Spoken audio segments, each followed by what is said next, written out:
I am a Jedi, like my father before me. Silly Jedi! Silly Jedi! Remember, the Force will be with you, always. You must unlearn what you have learned. Hello, what have we here? Hello there. At last! Where have you been? Nice of you guys to drop by. Ah, good. New acquisitions. I don't know. I have a bad feeling about this. All right, everybody. Welcome to Jedi Toy Masters Star Wars Car Talk. It's the, it's the car talk show. We're in the car, and let me open that up so you can see me a little bit better. It's the podcast where we are driving and talking Star Wars. And I'm Maurice Mercado. So if you're listening to us for the first time, or if you're watching us for the first time on YouTube, welcome. And thank you for tuning in. We actually were on a break. I was on a break for 2 weeks. Not really on a break. It was just, life and a lot of things got in the way of me recording. But it was actually a good thing because we were just about to have the premiere of The Mandalorian season 2. So it happened last week, and it kind of gave me a little breather to kind of get ready, because I think, boy, was I glad that I got ready. Man, what a crazy, amazing, just breathtaking episode. And we're going to get into it today. That's all we're going to talk about today. Not really a lot of Star Wars news coming out. Just the usual stuff that is on the horizon. We're getting a season of Kenobi. They're going to start filming next year. We're getting the Andean Cassor. I can't remember the guy from Rogue One. Why can't I say his name? Oh my gosh. We're getting the show about that guy from Rogue One. Diego Luna played him. Jeez. Anyway, we're getting that. Who knows when? There hasn't been really much talk about that.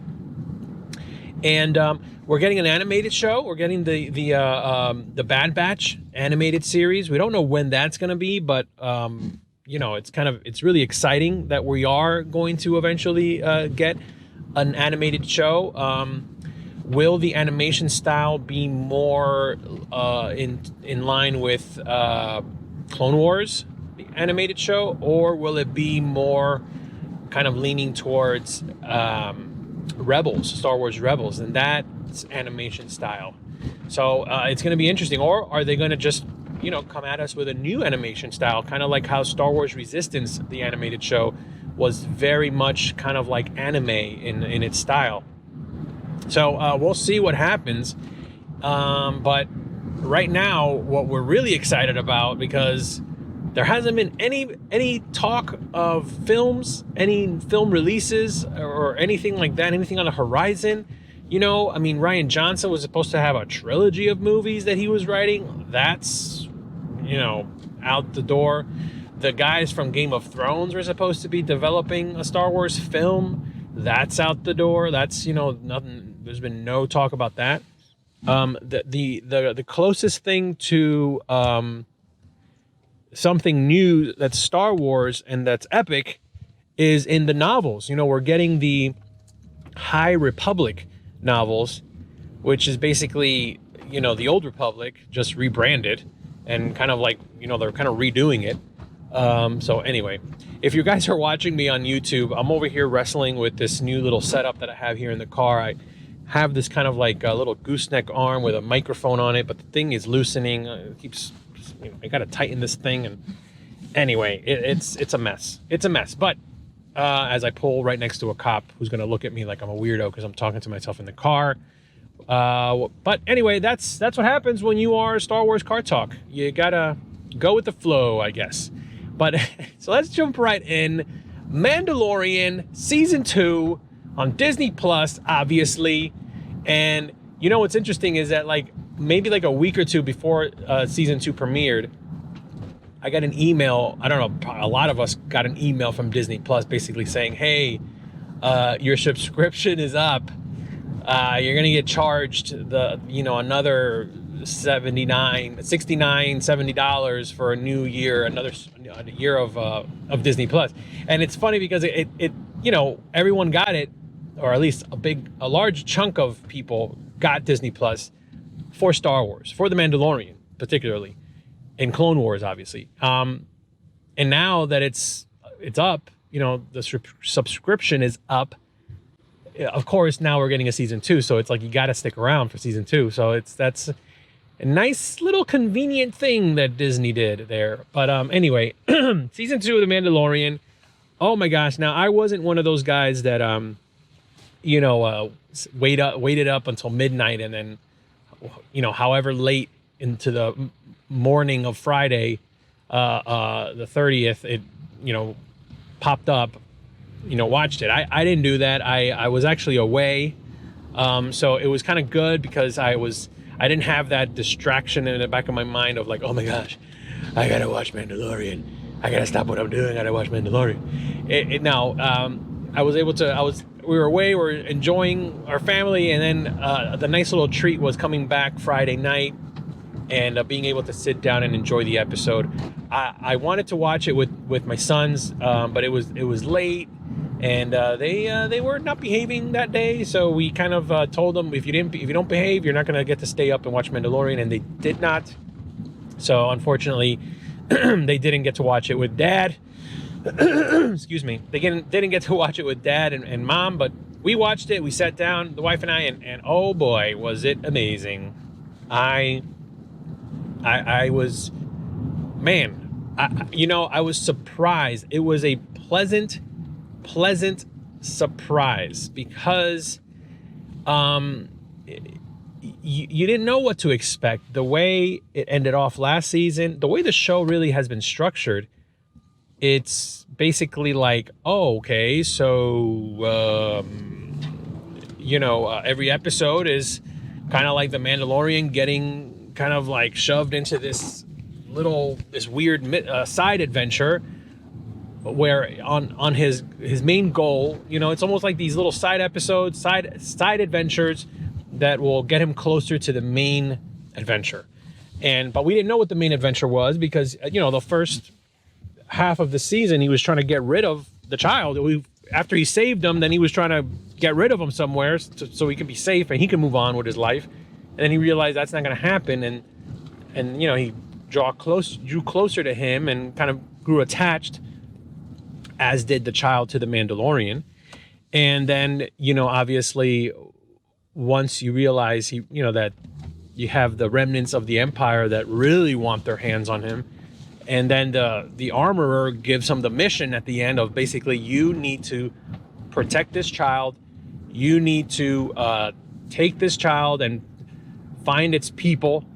And its people are the Jedi, the sorcerers known as the Jedi.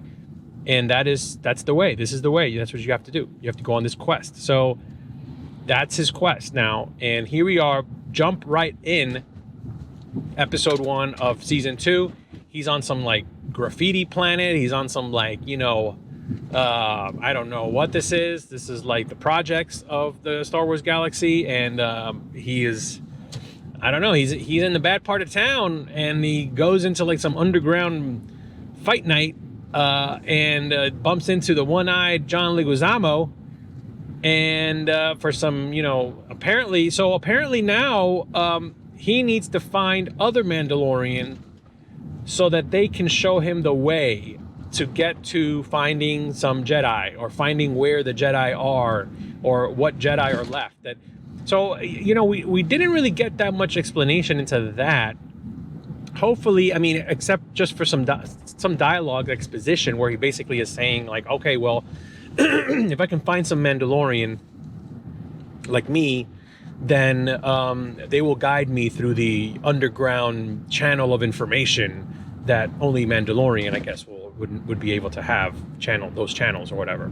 So that, you know, that was okay, a little interesting little thing, but then that plays out later in the episode because he's looking for a Mandalorian.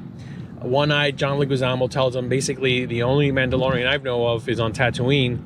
And you're like, what? Tatooine? The only Mandalorian looking guy we know in Tatooine is in the belly of a Sarlacc pit, and that's old Boba. So he gives him the name of some town that we've never heard of as Star Wars fans, and it's supposed to be like some mining colony that was wiped out and whatever.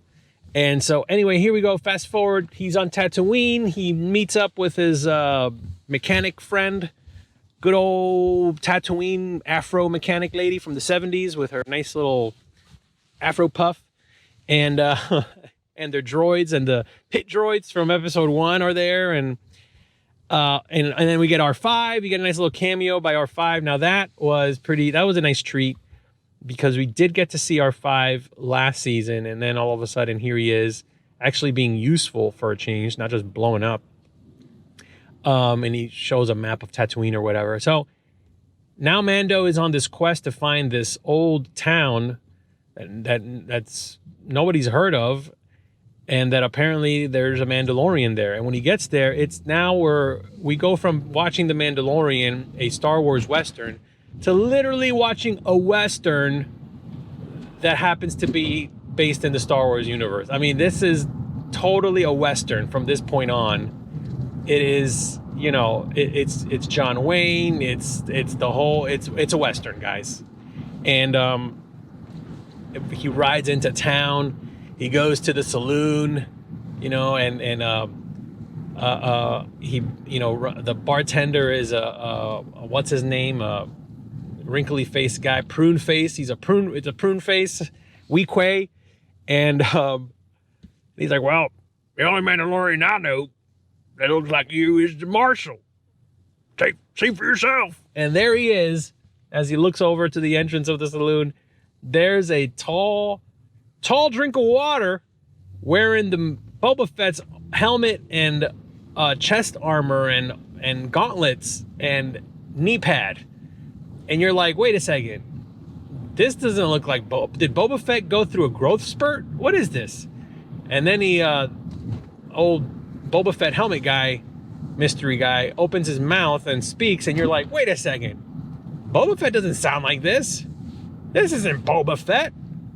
And then he sits down, he takes off his helmet, and it's Timothy what's his name? Oliphant. I always say his name wrong. I'm sorry. Good old Deadwood. And he's there. He's the marshal of the town, and he's got his like Western talk, like, well, I reckon you, it's totally a Western, man. It was just amazing. Just amazing how this episode was just totally a Western, and what a way to kick off season 2. And Jon Favreau directed it, and as you know, he directed Aliens and Cowboys and Aliens, which to my shame I still have not seen. That movie just totally eluded me. I wanted to watch it, and every time I was gonna watch it, something would happen. Sorry, Jon Favreau, I need to watch that movie. I mean, Harrison Ford's in it, But anyway, so yeah, you get this mystery guy that's wearing Boba Fett's armor, and then you find out he bought it from some Jawas or whatever, and right before they're gonna have Mando's not having it. Mando's like, you gotta take that off. Take that off or I'm gonna rip it off your body. So, of course, we have it's time for, a good old Western standoff. But right before they can pull their trigger, we get like a earthquake that's happening, and that's when we meet the villain of the episode. That's right, good old Crate Dragon. I mean, it's like, of course, a Crate Dragon, of course, a dragon that lives in the desert of Tatooine, and he swims through the sand as if it was an ocean, and he just comes up and eats banthas at will. Amazing. And the occasional sand person, Tusken Raider. So just amazing. So anyway, if you've seen the show, I'm not telling you anything new. I'm just kind of giving you a kind of recap from my mind and my reaction to said recap. But it's just an amazing adventure that they go on to kill this Crate Dragon. They make a deal. If you help me kill the Crate Dragon, I'll give you the armor. and you find out that this guy, you know, this guy's not like some sleazy guy. This guy has good intentions. He wants to protect that town, and you know, he kind of became the de facto marshal because he's lived on Tatooine his whole life, and he just wants there to be some peace. I mean, you find out that there's a school on this little town, for Pete's sake. Got to protect the school. Got to protect the kiddos. So it's totally a Western. And there we go. They go on this adventure. They got to team up with the Sand People, which is totally like, like the white man teaming up with the native to defeat the common enemy. I mean, you got oh gosh, what do you call it? I said it before and I forgot. Not the dewbacks. You got those big elephant horned creatures that they ride. Those are essentially the buffalo of these episodes of Tatooine. And oh my gosh, it was such a nice, like, this is what makes Star Wars. It's that, yeah, it's fantasy. It's you're on another planet in outer space with aliens, but there's something fundamental to it that it's, at the end of the day, these are stories that, like Luke Skywalker wanting to leave the homestead, that's like a universal story of a young man wanting to go fight the good fight and leave the old town behind. I mean, yeah, it's based on in Star Wars, and you're on Tatooine, but at the end of the day, like, that's what makes the story amazing. Jon Favreau just made this nice warm Star Wars apple pie, and then he poured some delicious vanilla ice cream on top, and he just served it on a nice warm plate and said, here, it's been a while. Have some dessert, guys. Just have the dessert. I mean, that's what this was. It was just a delicious dessert of Star Wars goodness. So yeah, all in all, The Mandalorian Season 2, Episode 1, you can't speak enough of it. I mean, we didn't even get into the fact, just the little tiny things. I mean, little things like the crate dragon. The sound that it makes is the same sound that you hear coming from Obi-Wan in Episode 4 when he spooks away the Tusken Raiders, the Sand People, when he goes to help Luke. That same, like, almost like siren growl. That's the sound of the crate dragon. So even like something like that little tiny touch right there was great. Even also like just the Boba Fett armor, the fact that it's very scuffed up, a lot more scuffed up than what we remember from Return of the Jedi. Obviously he was, he got sucked into the Sarlacc pit. We don't know if he got swallowed in there, or if somehow he escaped. He blew his way out, and so I mean, it's maybe there is some kind of like reverse foreshadowing, because we see the Mandalorian at the end. Well, spoiler alert, obviously. In the end, they team up with the Sand People, the town folk, and they defeat the crate dragon. And the way they do it is Mando does what they should have done to begin with, which was put all the bombs, these big detonators that were like the extra ones were like strapped onto a bantha. That's what it is, bantha. And he kind of gets it to swallow the bantha whole with the detonators so that it could blow up in his stomach. But Mando goes in there with him, and when he blows up, well, he doesn't really blow up. He kind of uses the pulsar rifle to kind of like make the crate dragon kind of like gag and open its mouth so that Mando could fly out with the jetpack.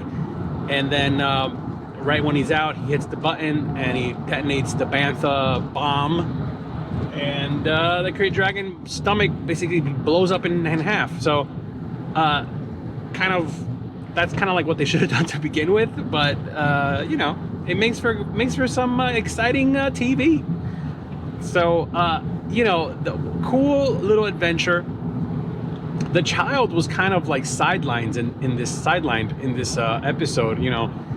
with the exception of, like, you know, a couple of cute little cut to the child being cute, you know, yeah, and that's fine, because I know we're gonna get more into it. And the fact is, this entire season is all about the child, because it's the quest. That's part of the quest. The child and where he belongs is the MacGuffin of the season, and it's going to be interesting where they take the story, because, you know, the child and the Mando, like, this time period right now is 5 years after Return of the Jedi, after the fall of the Empire, and it begs the question, okay, so there's still remnants of the Empire.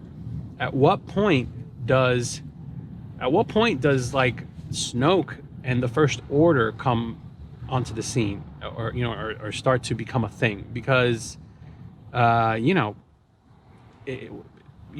episode 6, Return of the Jedi, and episode 7, The Force Awakens, we are meant to believe that it's been, what, 30 years, 40 years maybe, but more like 30. Yeah, 30 years. So 30 years between, you know, those two films, that time period. And this is Mandalorian. This is 5 years after that. So in 25 years, we hit The Force Awakens. And at that point, there's all full-blown First Order. There's a resistance led by General Leia. And, you know, Luke is off on his whatever thing that he's off on, and Han is back to being... Han basically learned... don't even get me started on the sequel trilogy. I don't want to get into it. Let's focus. The Mandalorian is amazing. This episode was amazing. And then, of course, we got to touch on the surprise at the end. You know, see, in the beginning of season 1, the surprise at the end was finding out that the asset was the child, and that the child was a baby Yoda. And here, this episode ends with a mysterious bald-headed fellow with a Tusken Raider staff and rifle watching the Mando ride off into the sunset. And as this figure turns around and reveals himself in the moonlight, or it is Boba Fett. Oh my gosh! And it's Mr. Morrison himself, who did the voice of Boba Fett in the re-releases of the original trilogy, but he played Jango Fett. He was the clones basically in episode 3, and so there he is in his scruffy, weathered, you know, downtrodden self. Just Boba, unhelmeted Boba. I mean, he's lived a rough life, that Boba. I mean, from watching his dad get decapitated by a Jedi to being double and triple crossed by bounty hunters as a child, and you know, to then, you know, growing up and having to make a name for himself and taking on that Mandalorian armor. Oh man, it's he's had quite a ride, that Boba Fett.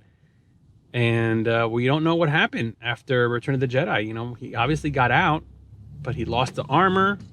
He is like living out in Tatooine, like, just, you know, he didn't get off the planet. I mean, you would think he would want to, you know, go back to his ship, or what happened to his ship? I mean, he must have left it parked somewhere. So did he go back to his ship, or he's just wandered? Did he lose the ship? Did he sell the ship? The Slave One? You know, so many questions about that. I mean, I think that just raises more questions than answers. We only got one answer, which is Boba Fett is alive. He did survive Return of the Jedi, but we got more questions now, which is just... But it's great. It's just great. It opens up the Star Wars universe in a way that is wonderful. So I'm excited about that. So I'd love to hear what you guys think. So email us at JediToyMasters@gmail.com, or you can hit us up, direct message us over at Instagram at Star Wars Card Talk or at Jedi Toy Masters. We check both accounts. I check both accounts. And, you know, you can check out some of the other videos that we have here on YouTube, or, you know, listen to some of our other previous, I keep saying we, because I feel like somebody's with me here.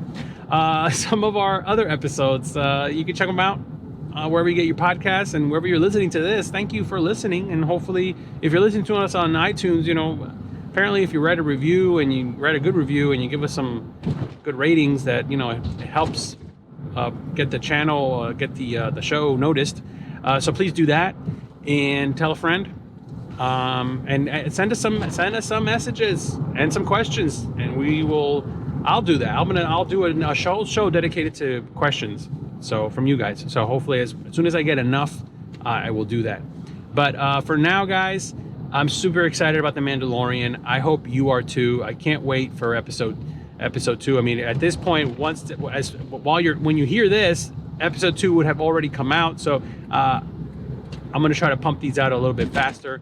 But yeah, again, you know, it was family time. We took a little 2-week hiatus, but we're back. I'm back, and hopefully you're back too. So, what do you guys think this next episode is about? Or if you watched it already, what did you think it was going to be about, and what did it end up being about, and how close were you? Like, I love, you know, that type of speculation, because now we get to speculate on a week-to-week basis, instead of like waiting 2 years for a movie and then speculating so much so that what we speculated as fans is a better version than what we end up getting in theaters. That's kind of like what's been happening lately.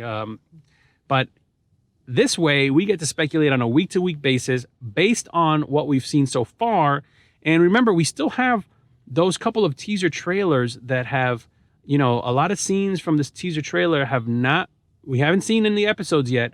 And you know, we the most we saw was that Gamorrean guard fight in the beginning, and that was basically the opening of episode 1 of season 2. And so we're still, and a couple of shots of like Tatooine. So we knew we were going to be on Tatooine, but we didn't know about Boba. That was a big surprise. And you know, who knows what else we don't know and what's going to be revealed. You know, I personally, I'm still of the camp that we are going to get Ahsoka and Sabine, and maybe even Captain Rex. I really think so. We're definitely not done with Boba, but it would be cool if Morrison, am I saying his name right? I'm so sorry, I'm butchering it. It would be so cool if he actually, if he plays both characters. Like if, you know, he's you know, Boba Fett, and then how we saw him, and then also, you know, they can age him up a little bit with the beard, with the white beard, and kind of like how he's supposed to be in Return of the Jedi, that character that was retconned as being Rex, Captain Rex, and it would be great if we see him as Captain Rex, as maybe, you know, that's it. Like after he fought in Return of the Jedi and Empire Fell, you know, he went back to, you know, trying to find his way in the galaxy, and maybe he's off like just helping people, and, you know, maybe living some kind of retired life somewhere. And you know, it would be nice if we bump into him at some point, you know. So anyway, guys, this show is just amazing. This is like the shining light, the silver lining of Star Wars is The Mandalorian. And it's really anything that Dave Filoni touches, because, you know, you had Clone Wars, which he basically, you know, drove with George Lucas leading. And you have Star Wars Rebels that he created, and basically, like, in my opinion, is one of the best after Clone Wars. But I think I would say they're neck and neck. But Star Wars Rebels is really a really wonderful show, really great story arc. Really, like, opened up. I mean, there's a lot of stuff that you can nitpick, you know, that they kind of went into, kind of funky ideas about the Force and animals and wolves and all this stuff, but amazing show. And you know, again, Dave Filoni was part of that. And then you have, you know, Star Wars Resistance, which he wasn't really involved in, and I don't think it was that good. I mean, I definitely believe it was a great show for kids, but it wasn't like at the level of like Clone Wars as far as story and opening up the mythology of Star Wars. And now you have The Mandalorian, which he's involved in. And again, it's a home run. So I hope Disney at this point realizes that, like, give Dave Filoni creative control and, like, maybe not direct, but let him be a part of whatever the next Star Wars trilogy of films is. You know, give him some feature films to work on. Give him a story to work on. Hey, let him tackle the Old Republic and do a trilogy about the Old Republic. You know, he is like an encyclopedia of Star Wars knowledge, and he got it from the source, George Lucas. So anyway, Dave Filoni, you're the man. Guys, I hope you enjoyed episode 1 of The Mandalorian season 2, and we are just getting started, guys. So again, follow us on Instagram at Jedi Toy Masters, Star Wars Card Talk. Email us at jeditoymasters@gmail.com. And guys, we'll see you next week. And remember, The Force will be with you, always.